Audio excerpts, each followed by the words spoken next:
Morning बच्चों। आज कक्षा 7 के बच्चों को हम गणित विषय में परिमेय संख्याओं के बारे में पढ़ाएंगे। परिमेय संख्याएं, इसको अंग्रेजी में कहते हैं रेशनल नंबर्स। क्या कहते हैं बच्चों अंग्रेजी में? Rational numbers. नया शब्द है परिमेय संख्या। संख्याएं शब्द से तो सभी लोग परिचित हैं, लेकिन परिमेय संख्याएं थोड़ा सा नया शब्द आ गया। तो जितना हम लोग जानते हैं, पहले हम संख्याओं के बारे में ही पढ़ेंगे। संख्या, पहले संख्याओं के बारे में पढ़ेंगे, संख्याएं क्या होती हैं, और इसके बाद में हम परिमेय संख्या क्या होती है इसको समझेंगे। संख्याएं, नंबर्स।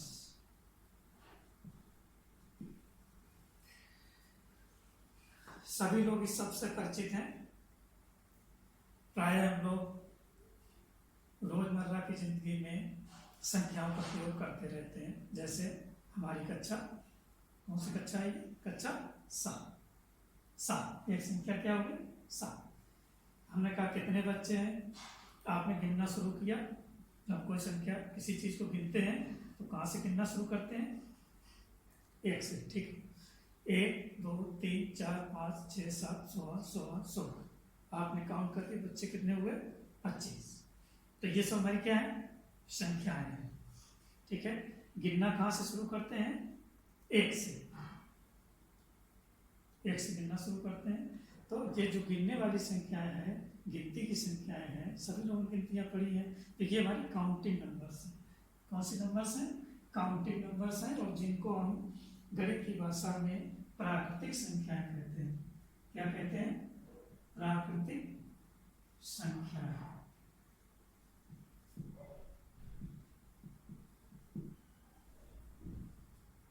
काउंटिंग नंबर्स, अंग्रेजी बोले तो natural numbers. Natural numbers. Natural numbers क्या है? Counting numbers are known as natural numbers. गिनने वाली संख्याओं का, जिनको संख्याओं को, वस्तुओं को गिनने में प्रयोग करते हैं, जिन संख्याओं को, उन्हें हम प्राकृतिक संख्या कहते हैं। जिन संख्याओं की सहायता से हम वस्तुओं को गिनते हैं, जिन संख्याओं की सहायता से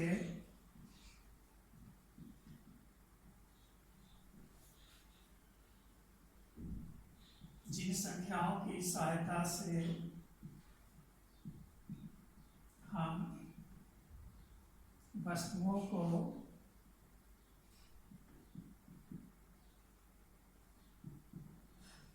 गिनते हैं,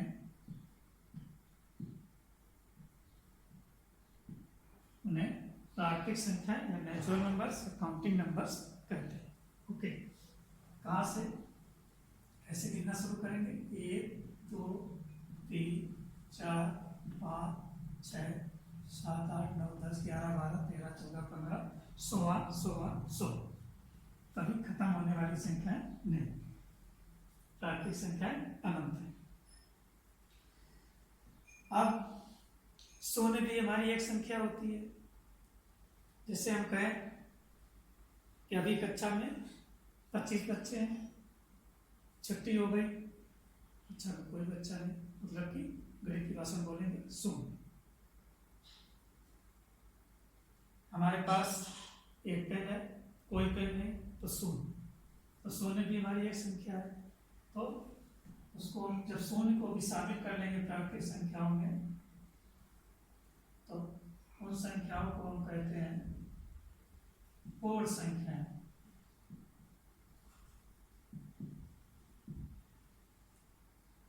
सभी प्राकृतिक संख्याएं और 0 को मिलाने से जो संख्याएं बनी, वो हमारी क्या है? पूर्ण संख्याएं।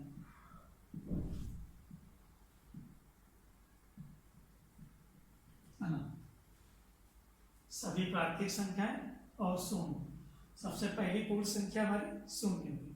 सबसे पहली प्राकृतिक संख्या हमारी 1 हुई। 0 प्राकृतिक संख्या नहीं है। शून्य हमारी प्राकृतिक संख्या नहीं है। अब एक चीज और आती है, एक जब कोई चिन्ह नहीं लगा तो वही धनात्मक संख्या है, कोई चिन्ह नहीं लगा यहाँ पे तो उसको हम धनात्मक संख्या मानते हैं। अगर हम ऋण चिन्ह लगा देंगे तो वो भाई ऋण संख्या हो जाएगी। तो ये हमारे हो जाते हैं जब ऋण और धन चिन्ह लगते हैं तो इनको बोलते हैं पूर्णांक। क्या बोलते हैं? पूर्णांक। पूर्ण संख्याओं को अंग्रेजी में कहते हैं होल नंबर्स। कितना भूल गए यहाँ पे? Whole numbers. और पूर्णांक अंग्रेजी में कहते हैं इंटीजर्स। INTEGERS, integers. इंटीजर्स क्या होते हैं? हमारे सभी पूर्ण संख्याएं और उनके ऋणात्मक मान। सभी पूर्ण संख्याएं अभी आपने लिखी 0, 1, 2, 3, 4, 5, 6 16। और 0 का ऋणात्मक 0 is neither positive not negative. 0 ना धनात्मक है और ना ही ऋणात्मक है। 1 का ऋणात्मक ऋण 1, 2 का ऋणात्मक ऋण 2, 3 का ऋणात्मक ऋण 3, वेरी गुड। 4 का ऋणात्मक ऋण 4, 5 का ऋणात्मक ऋण 5, 6 का ऋण 6, 16 ऋण 7, ऋण 8, ऋण 9 डॉट डॉट डॉट।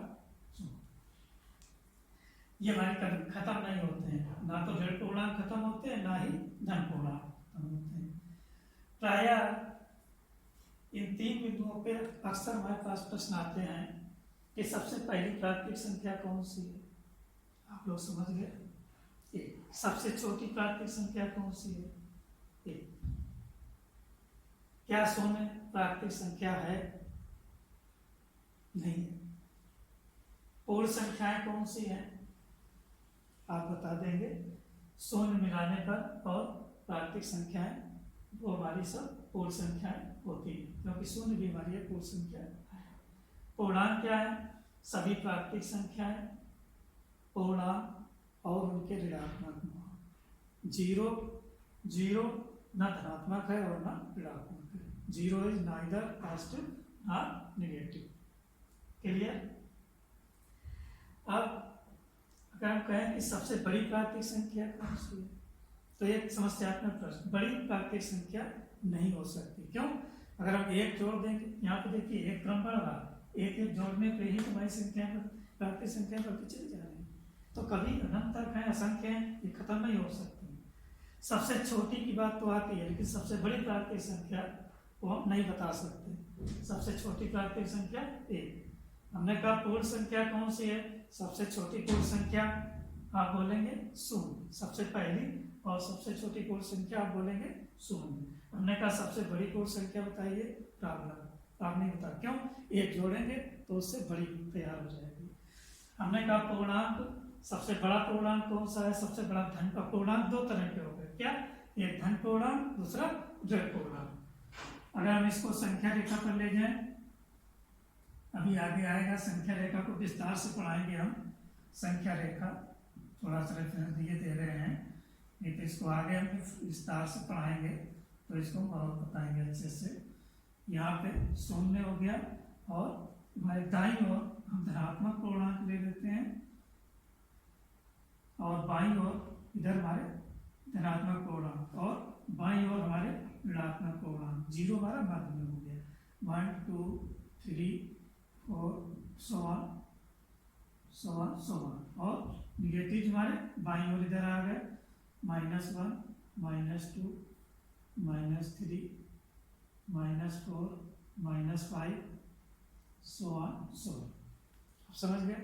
हमारे दाईं ओर 1 जोड़ते चले जाएंगे, बढ़ती चली जाएगी। अगर हम 1 कम करते चले जाएंगे तो हमारी कम होती चली जाएगी। यहाँ पे देखिए आपको अच्छे समझ में आ रहा होगा कि हम कहें 1 से बड़ा क्या है, आप कहेंगे 2, 2 से बड़ा क्या है 3। 0 1 में कौन बड़ा है? आपने तुरंत बता दिया, दाईं ओर हमारा बड़ा। भाई 0 में 1 जोड़ा तो 1 बड़ा हो गया।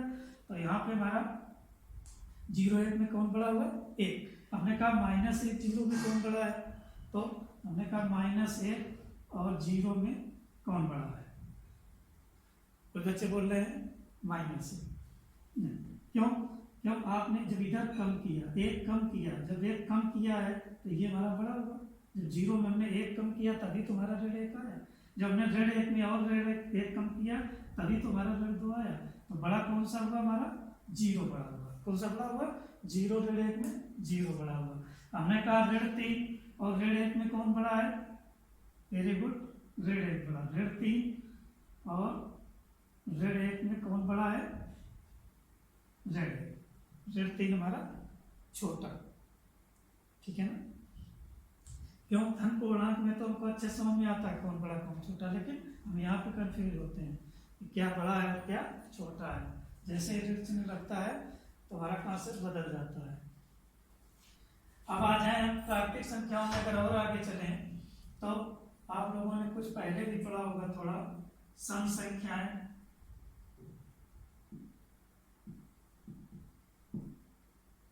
सम संख्याएं, विषम संख्याएं,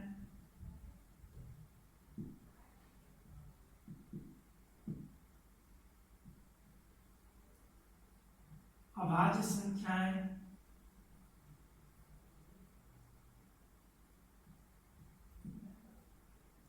भाज्य संख्याएं। जब संख्याओं के बारे में पढ़ रहे हैं तो हम सभी थोड़ा थोड़ा पढ़ लेते हैं इसके बारे में। प्राकृतिक संख्याएं, इसमें एक पहली चीज है सम संख्या। क्या है सम संख्या? हम लोग एक खेल खेला करते हैं, सभी बच्चे खेलते रहते हैं। कुछ कंचे ले लिए हाथ में और कहते हैं बताइए नक्की जोड़ा। कभी बच्चे कहते हैं जोड़ा, कभी कहते हैं नक्की। तो जो जोड़ा में है वो हमारा सम है। क्या है? सम है। जो जोड़ा में है वो सम है। 2, 4, 6, 8 सब हमारी 2 से विभाजित है, सब 2-2 के जोड़ा बन जाएंगे। तो ये हमारी सम संख्या है। और जिनके जोड़े नहीं बनते हैं वो हमारी विषम संख्या है। 1, 3, 5, 7, 9, 11, 16। ठीक है। सम संख्याओं को अंग्रेजी में इवन नंबर्स क्या कहते हैं? इनको इवन नंबर्स। विषम संख्याओं को अंग्रेजी में कहते हैं ऑड नंबर्स। क्या कहते हैं? Odd numbers. अभाज्य संख्याओं को अंग्रेजी में बोलते हैं prime numbers. PRIME, prime numbers. अभाज्य संख्या क्या होती है? अभाज्य संख्याएं, अभाज्य संख्याओं को समझने के लिए सबसे पहली अभाज्य संख्या हमारी मानी जाती है 2। सबसे पहली अभाज्य संख्या को मानते हैं 2, जिसके कम से कम 2 गुणनखंड हो जाए। एक गुणनखंड तो सभी का होता है।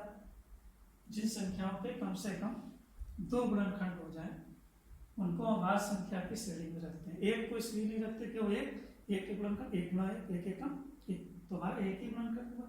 अभाज्य 2 में क्या है? 1 गुणा 2, 2 बराबर हमारा क्या आ गया? 1 गुणा 2। तो कम से कम 2 गुणनखंड हो गए, इसलिए पहली अभाज्य संख्या हमारी क्या आ गई? 2। इसके बाद 3 का भी 1 गुणनखंड 1, 3, ये भी हमारे 2 आ गए। 2 गुणनखंड आ गए कम से कम, तो ये भी हमारी अभाज्य संख्या हो गई। 4 में 2 गुणा 2, तो इससे एक ही हमारा 2 एक ही फैक्टर हुआ ना, इसलिए 4 हमारा गुणनखंड नहीं है। जो स्वयं से और जो केवल स्वयं से और 1 से विभाजित होती है वो अभाज्य संख्या होती है। 5, 1 गुणा 5, 1 गुणा 5। 7 में 6 नहीं, क्यों? 2 गुणा 3, 2 गुणा 3, 7, 1 गुणा 7।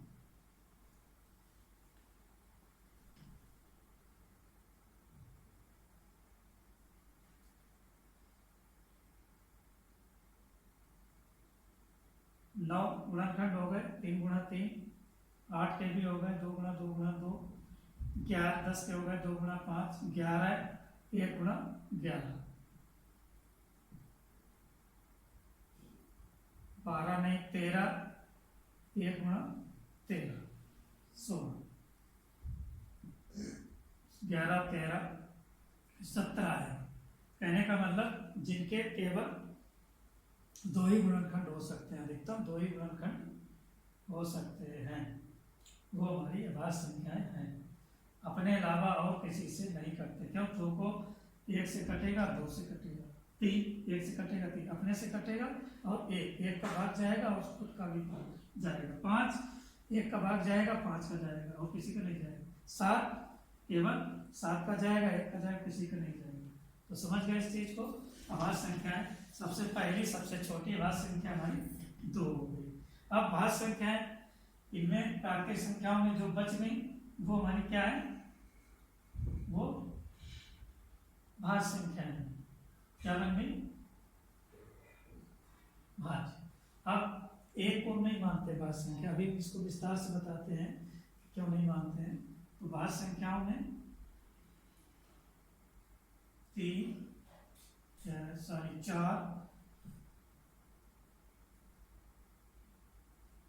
4 2 निकल गया, 5 निकल गया, 3 निकल गया, 4 6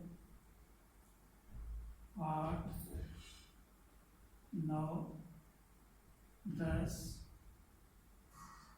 12 14 16 16।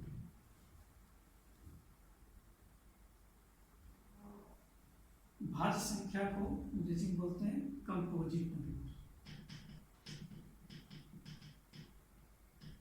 Composite numbers. एक फंडामेंटल थ्योरम ऑफ अरिथमेटिक है, 2 are more than 2 prime factors are known as composite numbers। ऐसी संख्याएं जिनके 2 अभाज्य गुणनखंड हो सकते हैं, कम से कम 2 अभाज्य गुणनखंड या 2 से अधिक अभाज्य गुणनखंड हो जाए तो वो भाई भाज्य संख्याएं होती है। 1 को अगर हम लेंगे तो 1 हमारे इस कैटेगरी में इसलिए नहीं आता, 1 में अभाज्य गुणनखंड नहीं हुआ। 4 के अभाज्य गुणनखंड हमने करे तो क्या आ गए? 2 गुणा 2 गुणनखंड आ गए, अभाज्य गुणनखंड हो गए। अभाज्य गुणनखंड होना चाहिए, कम से कम अभाज्य गुणनखंड होना चाहिए। 6 2 गुणा 3 अभाज्य गुणनखंड हो गए, ठीक है। 2 से अधिक हमारे गुणनखंड अभाज्य गुणनखंड हो जाना चाहिए। 8 2 गुणा 2 गुणा 2, ठीक है। तो इस तरह से हम अभाज्य और भाज्य संख्याओं की भी अवधारणा समझ सकते हैं। अब हम आते हैं अपने टॉपिक परिमेय संख्या पे। परिमेय संख्या क्या है? रेशनल नंबर्स क्या है? जितनी भी ये संख्याएं अभी तक हमने पढ़ी, प्राकृतिक संख्या हो चाहे पूर्ण संख्या हो, कोई भी पूर्णांक हो, कोई सम संख्या हो, कोई विषम संख्या हो, कोई अभाज्य संख्या हो, कोई भाज्य संख्या हो, सभी हमारी परिमेय संख्याएं होती हैं। कहेंगे किसको परिमेय संख्या? अगर हम इसके अंग्रेजी के टर्म पे जाएं, जो इंग्लिश में लिखा है रेशनल नंबर्स, तो इसमें हम रेशियो शब्द को समझते हैं। रेशियो,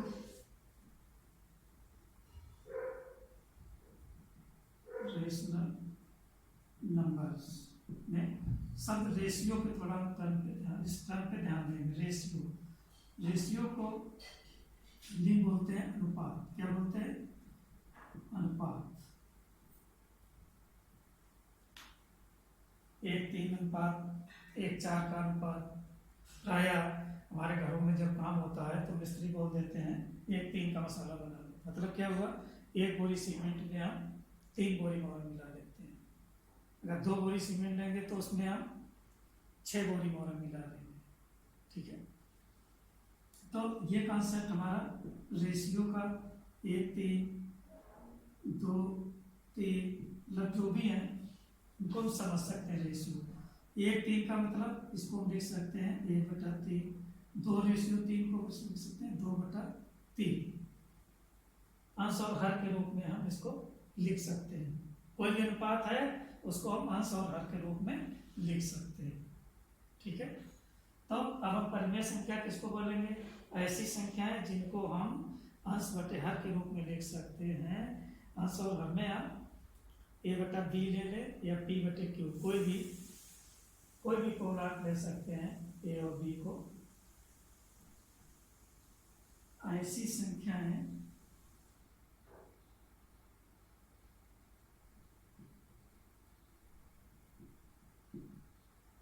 संख्याएं जिनको हम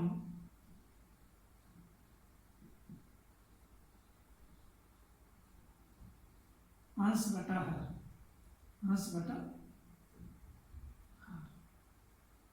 हर को हम थोड़ा और संक्षेप में समझें तो इसको हमने लिख लिया p बटा q या a बटे b भी लिख सकते हैं। p बटे q के रूप में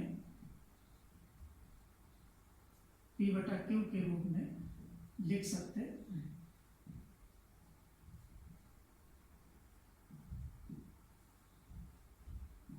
परिमेय संख्या कहलाती है। p क्या है? p हमारा कोई भी इंटीजर हो सकता है, कोई भी पूर्णांक हो सकता है। q हमारा कोई भी इंटीजर हो सकता है, केवल जीरो नहीं हो सकता। क्यों? जो हर है वो हमारा जीरो नहीं हो सकता। जहां q जीरो नहीं है, q not equal to zero. और p अपॉन p q क्या है? कोई भी पूर्णांक है। p और q कोई भी पूर्णांक हो सकते हैं, q केवल जीरो को छोड़कर। अब कोई भी प्राकृतिक संख्या जैसे एक है तो हम बटे एक लिख सकते हैं, एक बटा एक। दो को हम दो बटे एक, तीन को हम तीन बटे एक, छह को छह बटे एक, 10 को 10 बटे एक का भाग सभी में होता। तो ये सभी हमारी प्राकृतिक संख्याएं क्या हो गई? परिमेय संख्याएं, रेशनल नंबर्स हैं। पूर्ण संख्या जीरो बटे एक बटा एक, तो जीरो बटे एक भी जीरो। एक में अगर हम एक का भाग अगर हम जीरो में देते हैं तो भी हमारा क्या जाता है? जीरो। देखो, एक का भाग अगर हमने जीरो में दिया तो यहाँ पे एक, अगर एक का भाग एक आ जाएगा। अगर जीरो, एक गुणा जीरो करेंगे, एक गुणा जीरो, जीरो की संख्या गुणा करें तो जीरो आ जाता है। तो कितना आ गया हमारा? जीरो। मतलब कि जीरो बटा एक, एक बटा एक, सभी बटे के रूप में हम लिख सकते हैं, अंश बटे हर के रूप में लिख सकते हैं। पूर्ण संख्याएं, सभी पूर्ण संख्या भाई क्या है? रेशनल नंबर्स हैं, परिमेय संख्याएं हैं। सभी पूर्णांक, सभी को हम बटे लगा सकते हैं, सभी में बटे एक लगा सकते हैं। क्लियर? अब कोई भी भिन्न है, यहाँ पे भाई देखो ये भी जो भी भिन्न है, 1/3 हमारे भिन्न है, 2/3 हमारे भिन्न है, रेशियो है।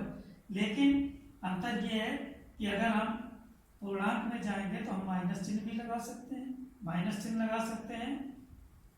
2/3 अगर हम इसमें माइनस चिन्ह लगा दें, -2/3, -4/3,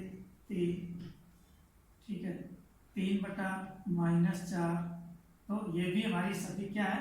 परिमेय संख्याएं हैं। अब भिन्न भाई धनात्मक ही हो सकती है, लेकिन परिमेय संख्या धनात्मक भी हो सकती है और ऋणात्मक भी हो सकती है। सभी भिन्न हमारी परिमेय संख्या है और सभी परिमेय संख्याएं वो भिन्न नहीं हो सकती। यहाँ पे कंडीशन अप्लाई हो रही है क्या?